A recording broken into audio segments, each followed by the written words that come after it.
Chapter in Jewish history called Pilegesh Begivah, the concubine in Givah. Takes place in Shoftim. It takes place in Nach, when the Jewish people had a civil war, and many Jews were killed. And the repercussions and what that has to do with us and what that has to do with Purim. All in today's Gemara. Okay, so we will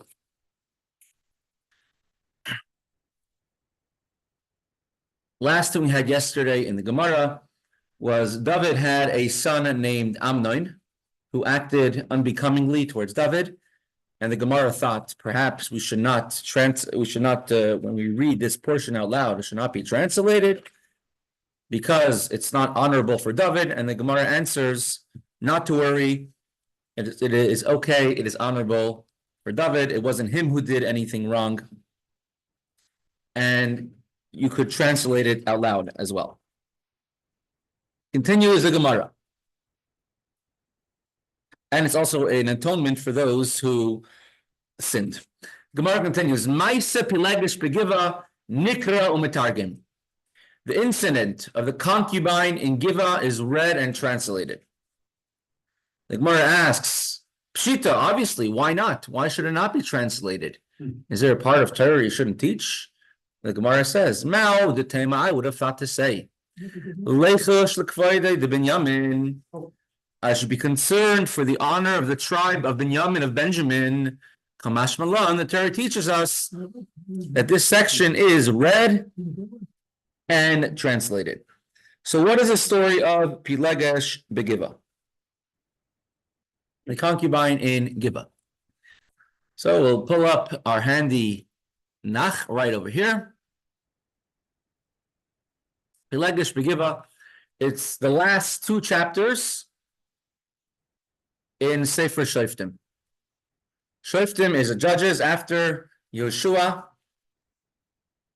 and before Melachim, after Yeshua died, before we had our first king Shaul and David. So we had a period of the Shoftim, of the judges, leaders of the Jewish people, which did not have a real control of the entire Jewish nation.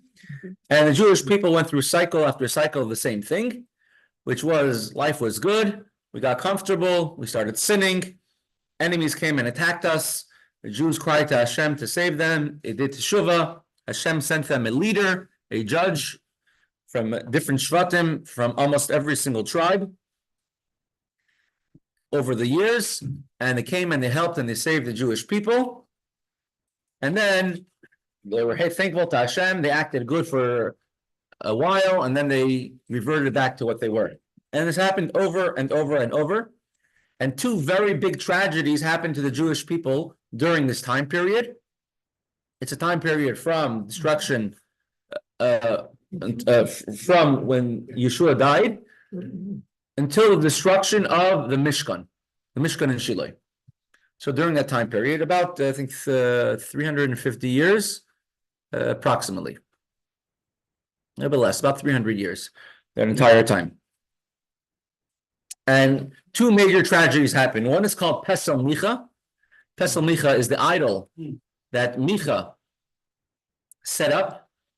Micha was a child who was in Egypt, and he went and he saved, he was one of the children which was put into the bricks that the Egyptians were commanded the Jews to build, and to make bricks in a certain day, to have a deadline, and they had a goal that they had to meet, and if it didn't meet it, they would take Jewish children and put them into the bricks.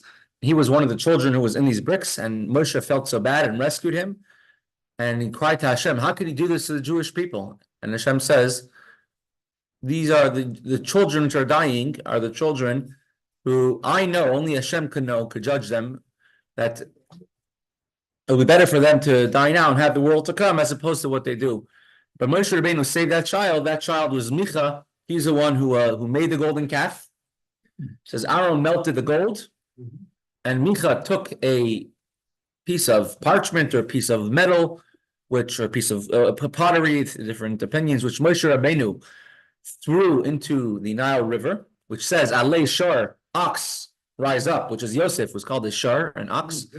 It says, rise up, to rise from the bottom of the Nile River, where the Egyptians buried his coffin.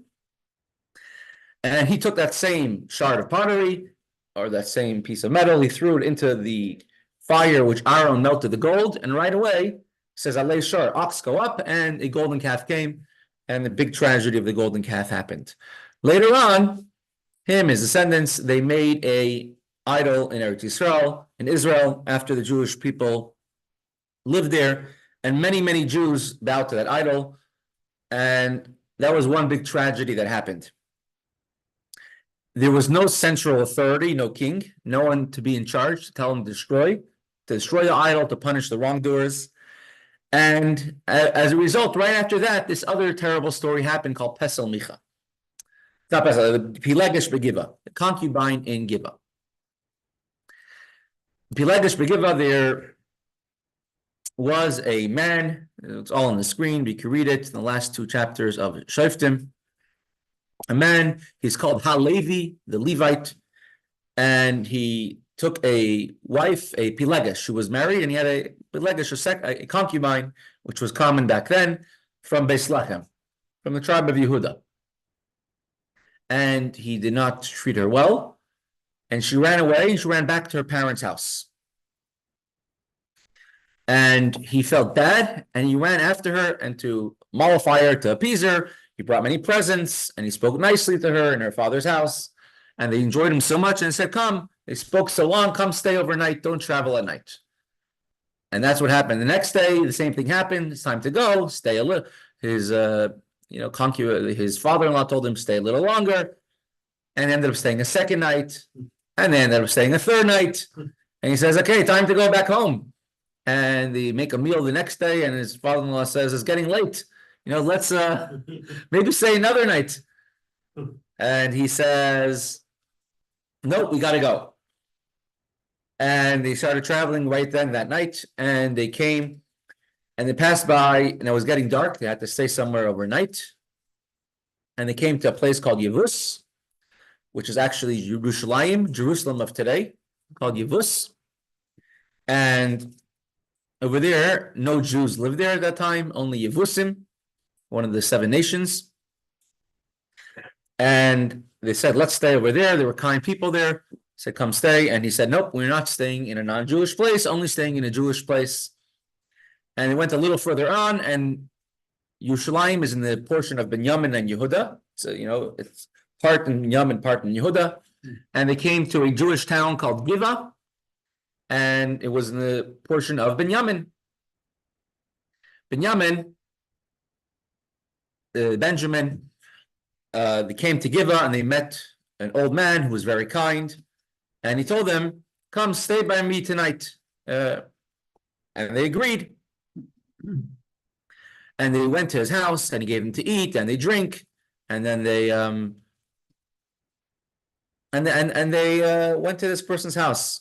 Previously, when they walked into the city, nobody welcomed them. It was a city almost like Sodom, as evil as Sodom. There's nobody who welcomed them into the city. The old man finally welcomed them into the house, and he fed them, he fed their animals. But similar to what happened in Sodom, happened over here in Givah. All the people in the city surrounded the house where these guests were staying, and these were people which were evildoers, evil people. And they said, send the man out, and we could do to him what people in Sodom used to do to the men, and what's becoming normalized and even grandized in today's mass media, right? So send them out, and we want to do to him. And the man went out to them, and he says, these are my guests. Don't touch them. Don't do such a terrible thing. Similar to what Lot told them, told the people surrounding the house. And he says, take it easy. Don't do anything. I'll give you my own daughters. Similar to what Lot told the people. Do whatever you want to them, and don't do anything to my guests. And they said, nope, nope, nope. We don't listen. And unlike by Lot, where you had the malachim, the angels, to save them, here you had no malachim, no angels to save them. And they took the pilegesh. They didn't take the man, but they took the pilegesh concubine. They took her outside, and they abused her in the entire night, all the way till the morning, till the sun came up, and then they all left her there on the streets.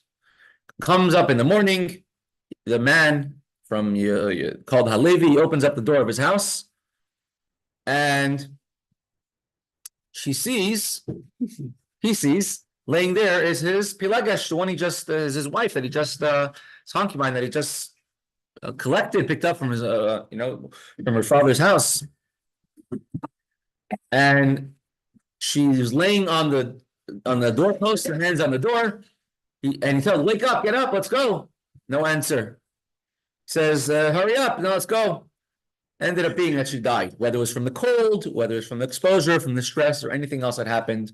She was dead on the doorpost of the house. So the man, what he did is, he took his wife's body, he cut it up into 12 pieces. It's going to get a little graphic. He sent it all around the land of Eretz Yisrael to all the 12 Shvatim, 12 tribes, including Menashe and Ephraim.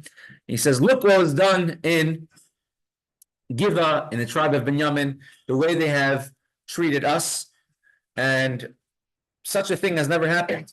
So the entire tribe so all the Jewish people gathered many soldiers together, and then they went to Binyamin, and it says, "We're giving you an ultimatum. Give us all the perpetrators of the crime. We'll judge them with a Sanhedrin, or your whole entire Shevet will suffer." And the people of Binyamin do not agree. And it says, "We'll deal with our own criminals." Some, other people say, "Yeah, we'll deal with our own criminals." Some people, sounds familiar? And they said, "Nope, this is not the free-for-all over here." Again, there's no central Jewish authority. It's not a free-for-all. And they gathered 400,000 Jewish men from all the tribes, and they marched on Binyamin. And the story is very sad. They made a war with Binyamin, and with the tribe of Binyamin, and they lost. The tribe of Binyamin won the first time. They won a second time, right? I think Hashem was doing it to the tribe of Binyamin will have a chance to do teshuvah. A third time it happened, and this time the Yasi Shalom Aleichem. The third time it happened. This time all the Shvatim, they won. And just you can read over here in the end, it says just how many people were killed. Tremendous amount of Jews were killed, and all the tribes, all the 12 tribes who were fighting against Binyamin were very, very angry, very upset. And they went after they won the war. They went to Givah and they wiped out, annihilated the city, and then they went from town to town, an entire Shevet of Binyamin. And they killed person to person in the city.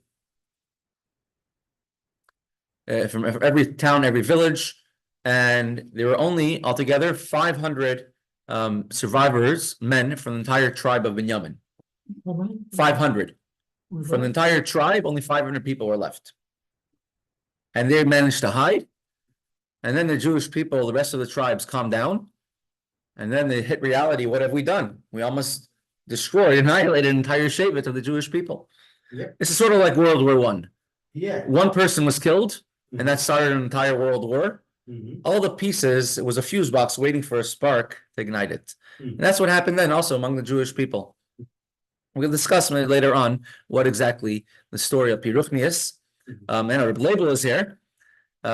So Rabbi Ginsburg, Rabbi Ginsburg from Od Yosef Chai.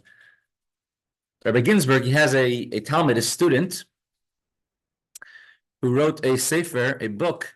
His name is Yitzchok Shapiro. He's a rabbi of the city of Yitzhar, and he's a Rosh Yeshiva in Yeshivas Od Yosef Chai. He's a Talmud of Rabbi Ginsburg, and he wrote a very long sefer, already a very, very long book, which is called Shmoy Shel Mashiach. Mashiach, the spirit of Mashiach. And he has about 60, 70 pages in there explaining this, trying to explain at least the story of Pilegesh Begivah. So I'm sure there's many great explanations and deeper meanings to the story of Pilegesh Begivah. But this is a story, so you could say it's a very, unhappy story. In the beginning, how the tribe of Binyamin was acting, Jewish people acting in such a way. Our enemies in Gaza act in such ways. Jewish people act in such a way to our own, etc. And afterwards, the reaction from the Jewish people is also very sad. But at any rate, justice was done at the end of the day. So you might think to say, Binyamin, you should be worried about the honor of the tribe of Binyamin, of how they act in such a way, and you shouldn't do it. And now, later on, the tribe of Binyamin is repopulated. Hashem gave them the blessing. Kamashlan comes to teach you that you do read it, and it's not a problem. It comes to teach you that you do read the story of Pilegesh Begivah, and you do translate in order, for the same reason, it should be a kapara. It should be a atonement for the tribe of Binyamin. You might think to yourself to say that Binyamin is an exception to the rule. Binyamin is just one tribe.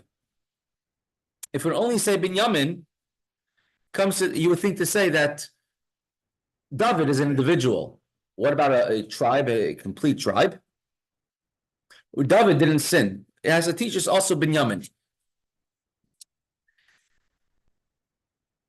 So that is a story of Pilegesh Begivah, the concubine in Givah. It is a very, you could say, sad story.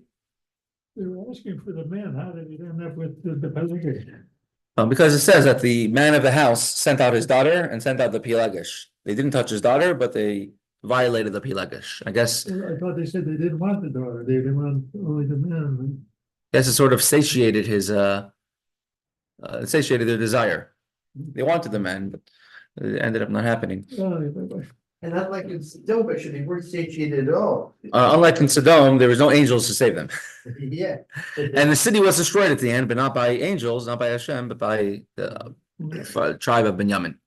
So this is actually very connected to Purim. Which tribe did Mordechai come from? Mordechai and Esther? Binyamin. Who was the only one from Yaakov's family who did not bow down to Esav? Binyamin. Because Binyamin wasn't born yet. Binyamin wasn't born yet, and also his mother Rachel, who was in the box, right? Who was hiding. Actually, Dinah was in the box, right? Rachel. Yeah. Sorry, Dinah. Yeah, Dinah. Yeah. Right. Correct. Dinah. Right. So Binyamin did not bow down, and as a result, Binyamin, his descendants who did not bow down to Esav, were Mordechai who did not bow down to Esav's descendant, Amalek's descendant, which is Haman. Right, that's what we learned previously in the Gemara. Esav, he was the one who fulfilled Kibbud Av V'Em in the best possible way, honoring his mother and father. Esther, her father died when her mother was pregnant, and her mother died when she was born. She never had the opportunity to honor her mother and father. So therefore, there was no possibility to say that Esav has a merit over Esther, that he honored his parents, because Esther never had the opportunity to honor her parents. So Mordechai is a descendant from the story of Pilegesh Begivah.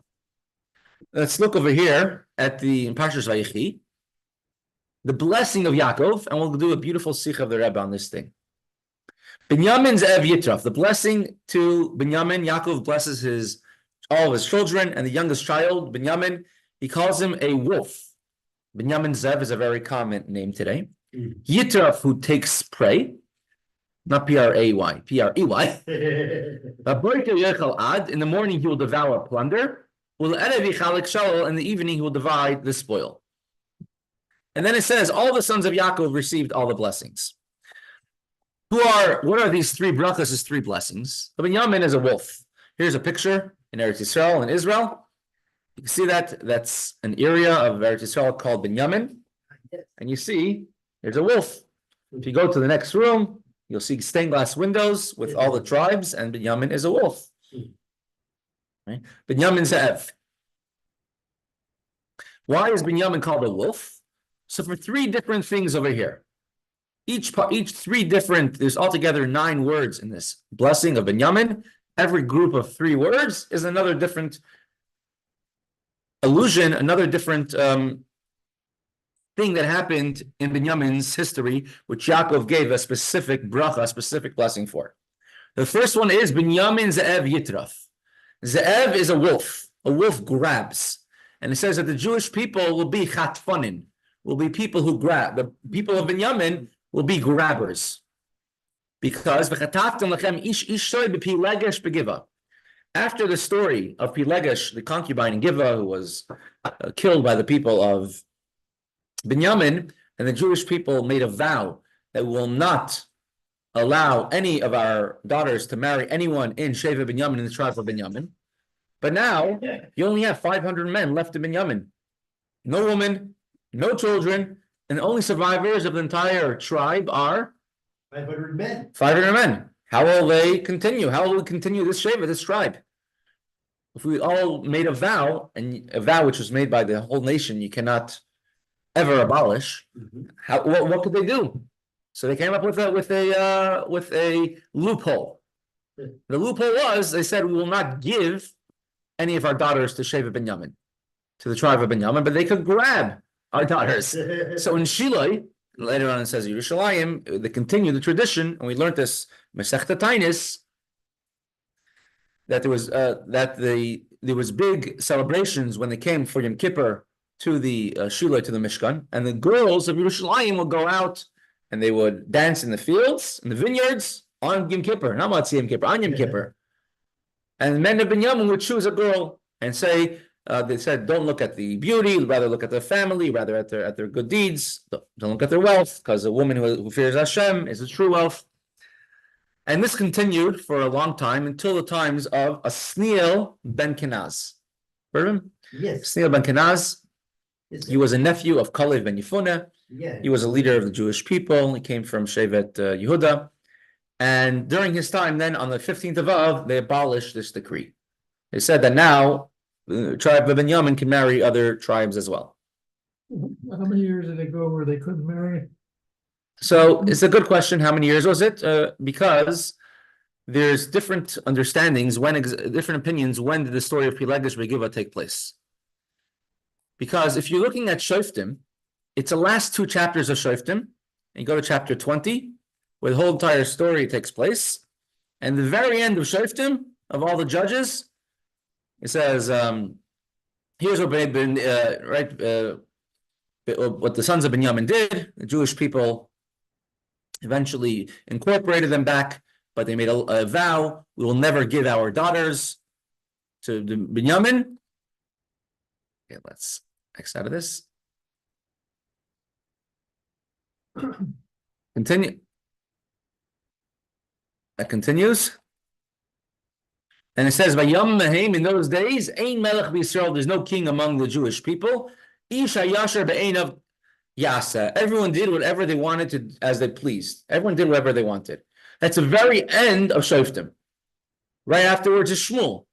Yeah. And then Right? eventually you get Which is the birth of Shmuel, the last 52 years of the Shoftim. And not even 52 years, the last 48 years of the Shoftim, of the judges.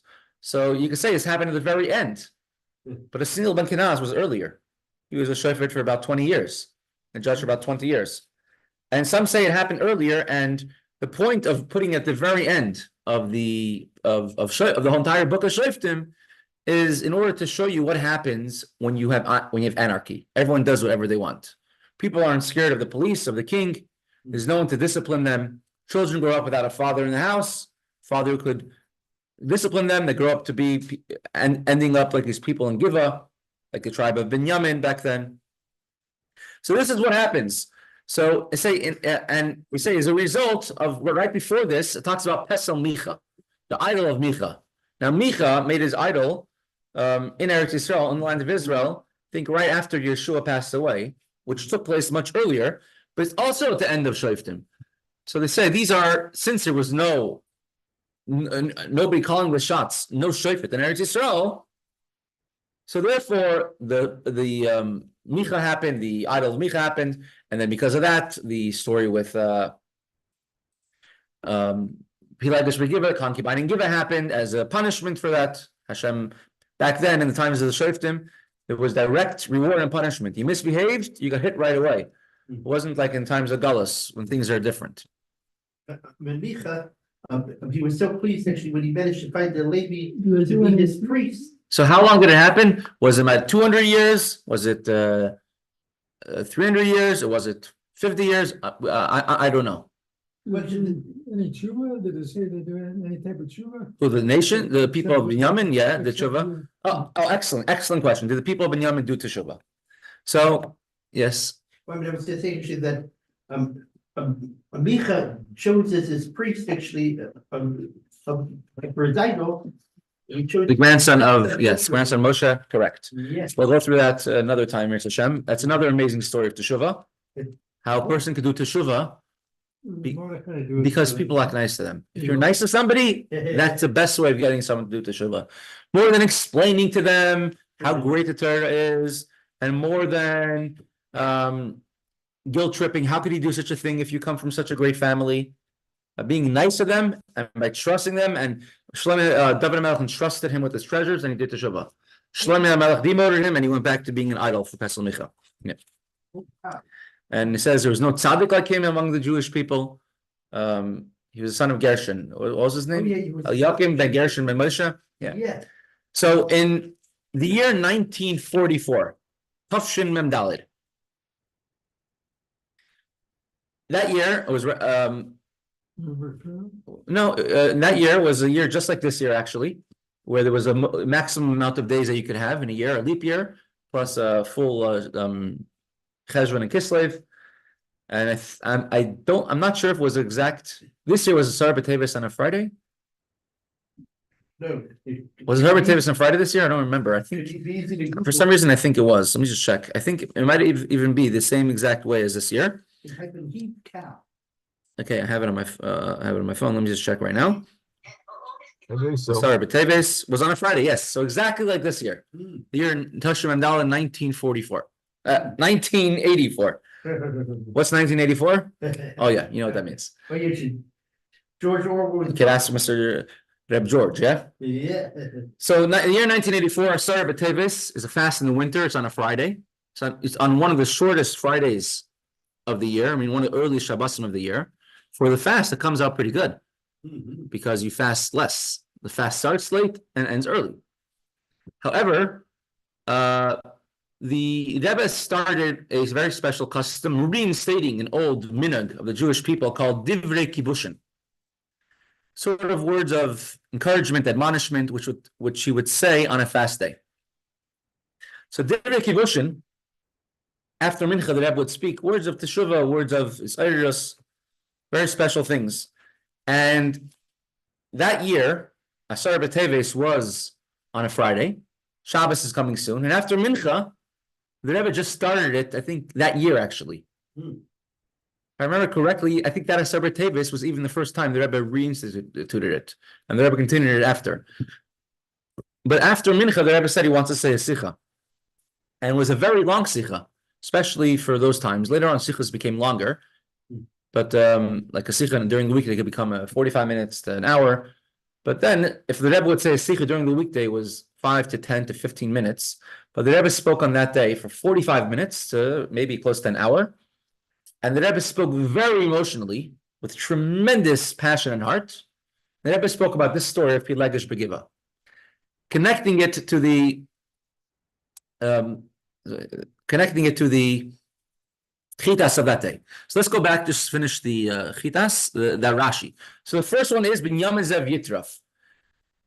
The Binyamin is considered like a wolf who grabs. Wolves a lot of times just grab prey from other people, from other animals, because they would grab, it says the men of Binyamin would have to find a wife, and they would have to choose who to marry, because no one could give their daughters to Binyamin. Next one is Shaul. He would King Shaul. He won around all of his enemies surrounding him, and also he would grab his enemies. Says in the morning he will devour plunder. What does that blessing mean? It's going on Shaul, who would plunder all the enemies of the Jewish people. Ba'boker is a morning because he was the beginning of the Jewish monarchy. As we learned in Derech Mitzvah, why Shaul had to be the first king. You needed him to introduce the idea of monarchy, bring Malchus to the Jewish people. And in the evening, what's the evening? When it's dark, when things look grim. Yechalek Shalom. They will divide the spoils. Look at the words in the Megillah. Ushlalom, lavais, and their spoils, and their plunder, and their booty will be divided among, says, kill all the Jews and get all their shalom, and all their money will be plundered. And it ended up being that Haman was killed, and all of his possessions, which he was extremely wealthy, were plundered by the Mordechai and Esther. So la'erev, when it's dark, when the sun sets, when it's galus, when exile, when things are bleak, when you got a Haman out there with an Achashverosh out there, we have those same people today, Haman and Achashverosh from Iran, and you could say that Iran does not rule the entire world today, but the same thing, the same ideology rules the entire world, right? Of those who senseless hatred to the Jews on the level of Haman and Achashverosh.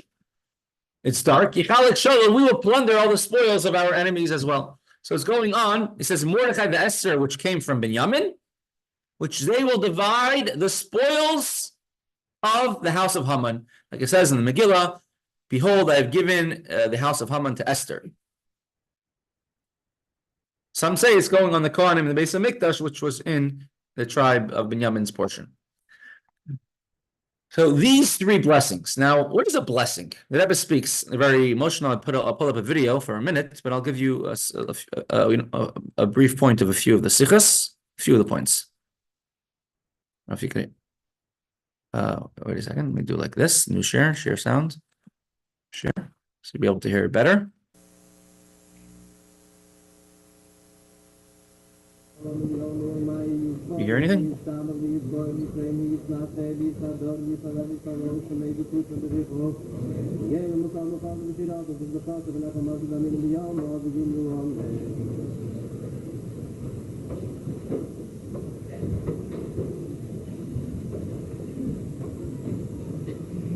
So let's finish mincha here on a fast day. You can imagine it's a fast day. It's a short. No one's expecting a sikha.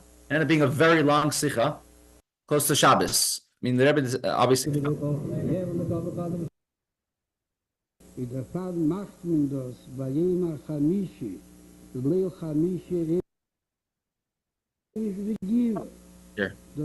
Oh, you just heard the words "Pfeffer" Givah, literally. Is nicht mit zwei Bagos para Sipur und das hat passiert. Nur verlässt sich mit der Kuchten in dem Posik wird dort nicht sehen, den will wissen noch Brot. Ist rasche Messi. Aber bei Yacht, weil ich stehe, ist das Gewinn der Kollel Givah.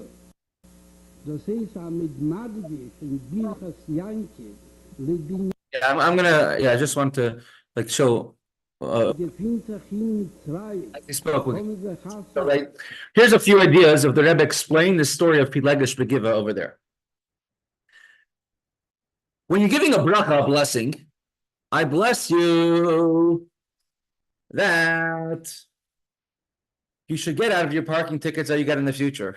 I don't know. It's like when you give a bracha to someone, a blessing, why mention something negative? Pilegesh Begivah, seemingly a very negative story. Right? What the tribe of Binyamin did. Right? I give you a blessing that even though your house is full of litter, you shouldn't get a ticket. Right? Because you leave litter outside. Like, is that a bracha? Maybe a bracha you should be clean. You shouldn't have to receive a violation. Why is it Yaakov giving a bracha to Binyamin about Pilegesh Begivah? Seemingly it's like sort of a counterintuitive bracha, counterintuitive blessing. And then he goes through every single one of these, like these Rashis in detail, going through every single one, asking many questions about it. And he brings a common denominator of all three things. Story of Mordechai, the story of Pilegesh Begivah, story of Shaul. The common denominator is all of them have the idea of teshuvah in a tremendous way. Tribe of Binyamin, after the Pilegesh Begivah, they all felt bad about what they did. And the fact that we say it out loud as a kapara, as an atonement, meaning that they were able to be atoned. In fact, they were able to translate it and explain it. They're able to be atoned because they did teshuvah on it. If someone never did teshuvah, never felt bad, and there's no atonement that could happen for it. A Baal teshuvah, someone who returns and does teshuvah, he's greater than a tzaddik in many ways. Yosef is called a tzaddik. Tzaddik Elyon, a greater tzaddik. Binyamin is greater than Yosef in another way, also comes from Rachel. But his idea of Baal teshuvah, a returnee, someone who went on the wrong path and came back in a much stronger way. That's the idea of Binyamin. When someone comes back and does good, they do things with much more passion, much more excitement. Right? Someone who's born into it is not as excited about it as someone who finds it. The idea of grabbing, ze'ev yitraf, the grabbing, it's a bracha, it's a blessing, meaning that it's a good thing. Now, is grabbing a Jewish thing? Grab and run, it's not necessarily a Jewish thing. Torah says, kikach, if a man takes a woman, it doesn't say he grabs a woman.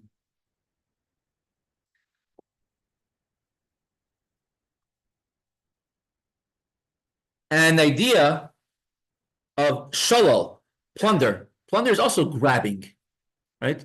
The other person was killed, and I'm plundering their possessions. The other person's gone, and I'm a war, right? Giving a bracha to Shaul.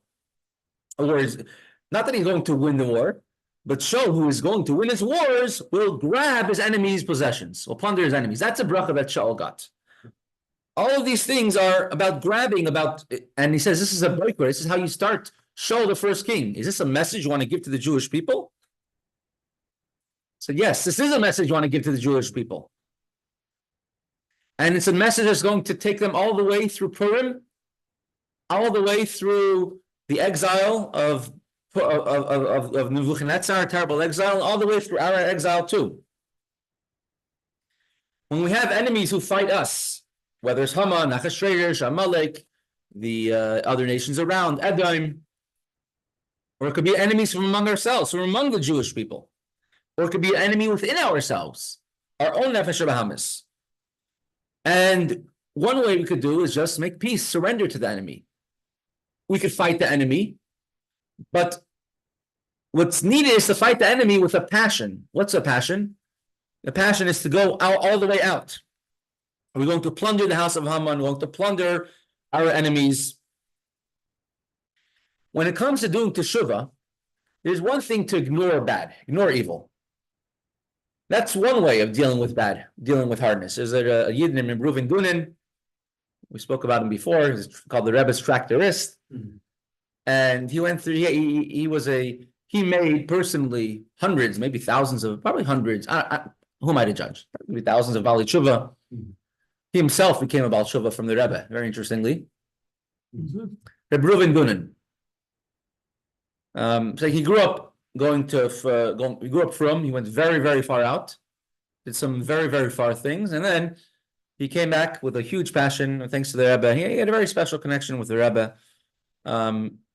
We could talk about him a lot another time. There's 3 books about him, stories about him, things he would bring about.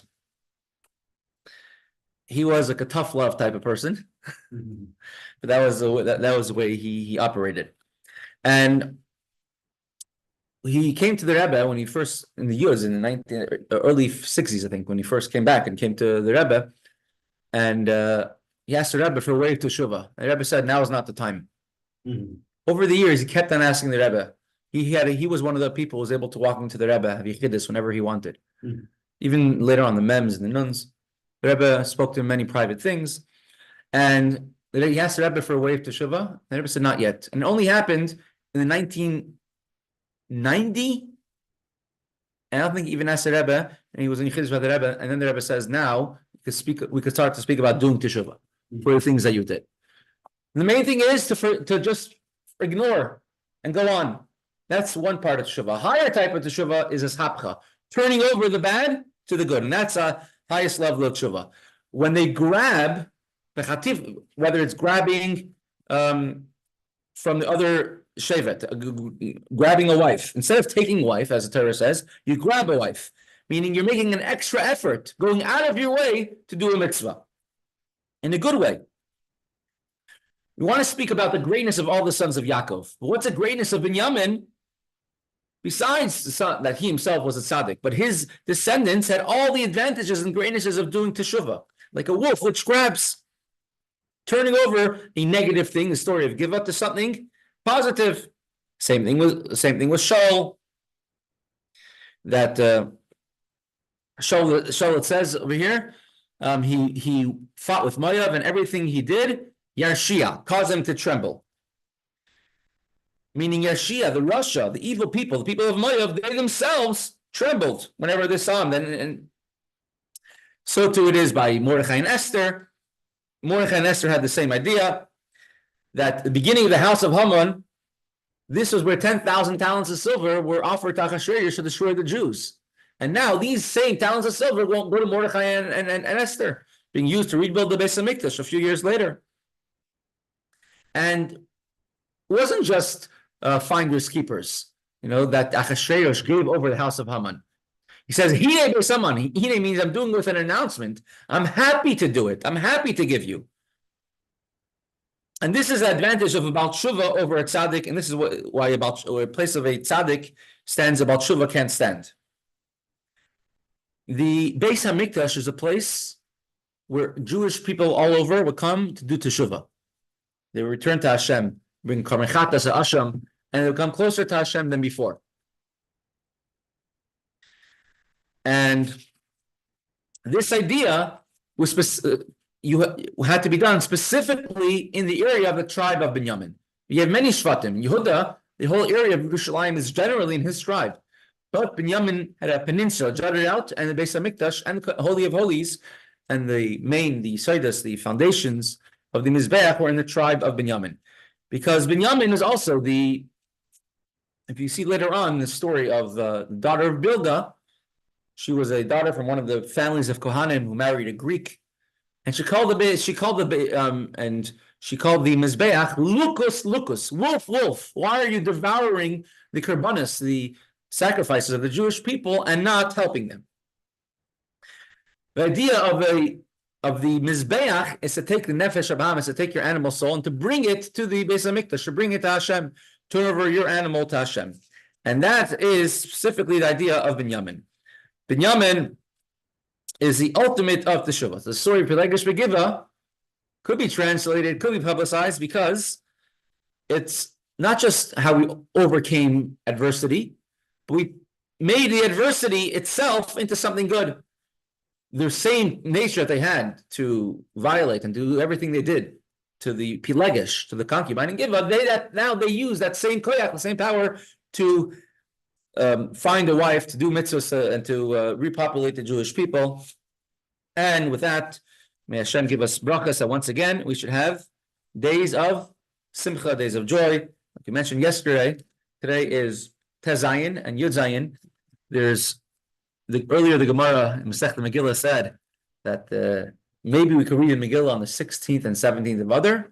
We say no, but lo yaver ksiv. But some circles don't say Tachnun, not today and not tomorrow. Especially today, which is a very, very big day, because the Siyum HaRambam, the completion of the Rambam, of the cycle of learning 3 chapters a day. And there are many people I know who didn't say Tachnun on the day of the first Siyum HaRambam.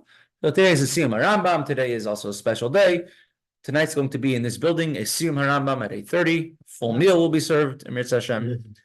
And everyone's invited, and I'll be zeichet to finish Kol Torah Kula. Thank you.